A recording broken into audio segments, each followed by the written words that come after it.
This is my first unboxing video. And again, kung hindi nyo pa kilala, I am Janine and welcome to Team Lovers channel. So, mag-unbox tayo ngayon ng keyboard which nabili ko sa Shopee. This is a pink semi-mechanical keyboard. This is X5000 Monster Bad Wolf. The price is 1,320, but including the shipping fee, I had to pay 1,400 for it. Ito yung ano niya, Aruna Felt Shop. Ayun. Pwede ko naman pala ilagay dito.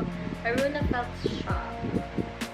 So, maganda naman yung rating nila, guys, sa Shopee. Ngayon, unbox na natin siya.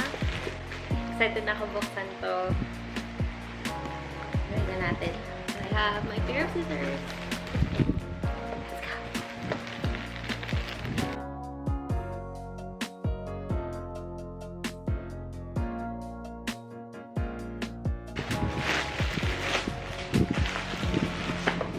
So, first off, the packaging is nice kasi naka-bubble wrap siya. So, safe tayo dun, guys.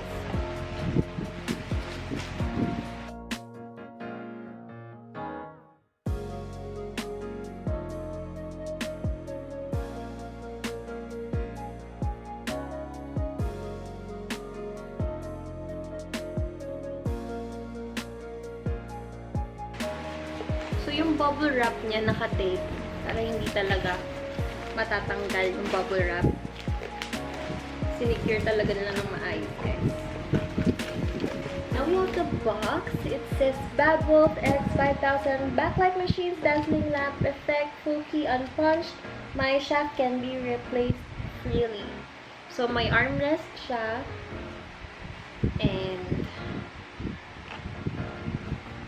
ito yung kulay na ano, pinili ko.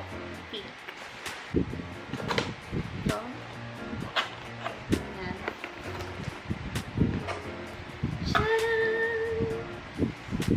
So, hindi lang yun yung naka-bubble wrap, pati yung loob. So, try natin. Isa natin siya. Wait, maingat ako. Bakit ba kasi pink? Hindi naman ako magiging gaming. Tumutulad sa jowa. Hindi naman ako magdodon. So, yun. Mommy, thank you for this keyboard. Love you so much. So, hindi ko alam parang ano. Yun, iyak ng baby ko. So, for instructions and manual, ito lang yung makikita niyo sa loob. Wait lang, hindi siya makita kung ano ang nakasulat. Pero nakasulat dito, keyboard multifunction instruction. Ita-try natin siya. May plastic pa yung Bad Wolf dito na logo. Try natin kung ano yung feels niya. Semi-mechanical nga siya. Tunog kasi.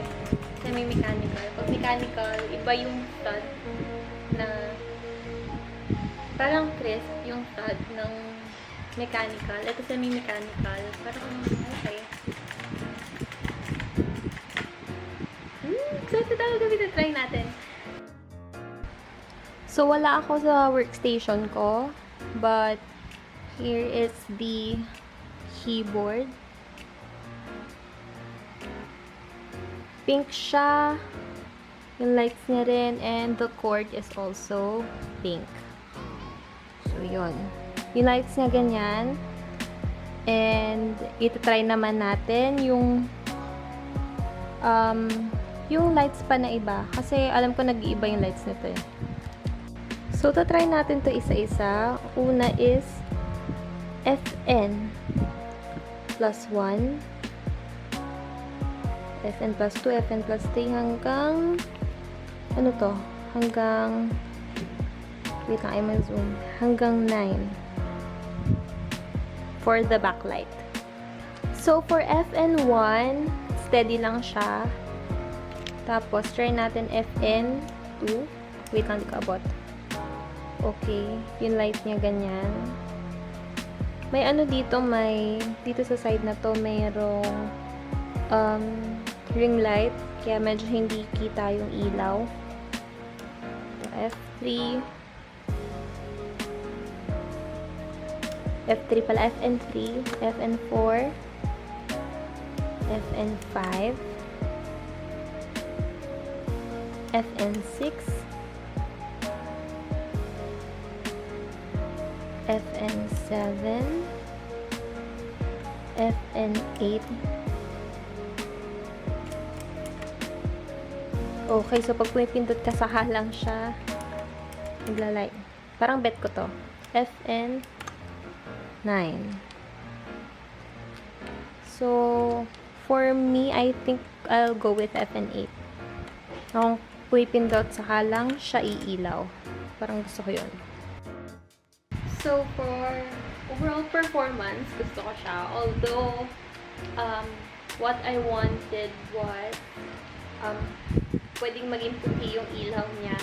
Hindi colorful. Pero, since this is a gaming keyboard, expect na natin na nagiging colorful talaga yung ilaw beneath the key. And, bakit ito yung pinili ko? I know there are some shops in Shopee na meron ng bundle. Keyboard plus mouse. I am actually into details. And, tanggalin muna natin siya. And, sa font, nung nakita ko siya sa reviews, gusto ko, yun yung type ko na font for a gaming keyboard. Ayoko classic na letters na nakikita mo sa keyboard. I like this one. Kung makikita mo yan, gusto ko yung details na yan, which is hindi mo makikita sa ibang pink na keyboard sa shop. So, yung details na ito pala hindi ko napakita kanina. So, saksak ulit natin siya para makita nyo yung ilaw. Okay.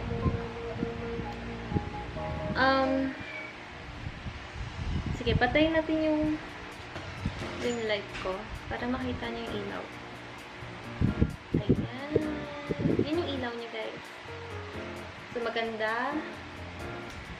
So, every time click ako, yun yung pinaka gusto kong feature ng FN8.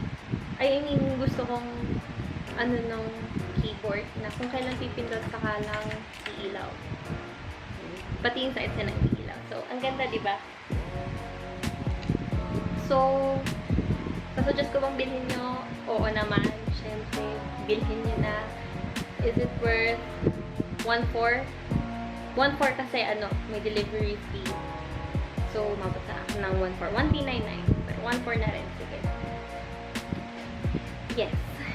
So, again, thank you, Mami. Meron akong pang work from home na keyboard para hindi ko masyadong magagamit na yung keys ng laptop para hindi siya masira. So, dito na ako type. And, mas comfy siya. Meron na siyang armrest dito. Just like, maganda siya. May armrest ako. So, in the next coming days, meron na naman akong dadating na isa pang pink naman na mouse. So, ayun naman ang iyang unbox ko. Inaantay ko na lang siya. So, hopefully, nasa bahay na ako nun pag na-receive ko yung mouse. So that pag ni-review ko, makita nyo rin yung mini workstation ko. Again, if you want a pink semi-mechanical keyboard, I think this is the best option for you. So, bilhin mo na. Go na yan. Okay, so thanks for watching and bye!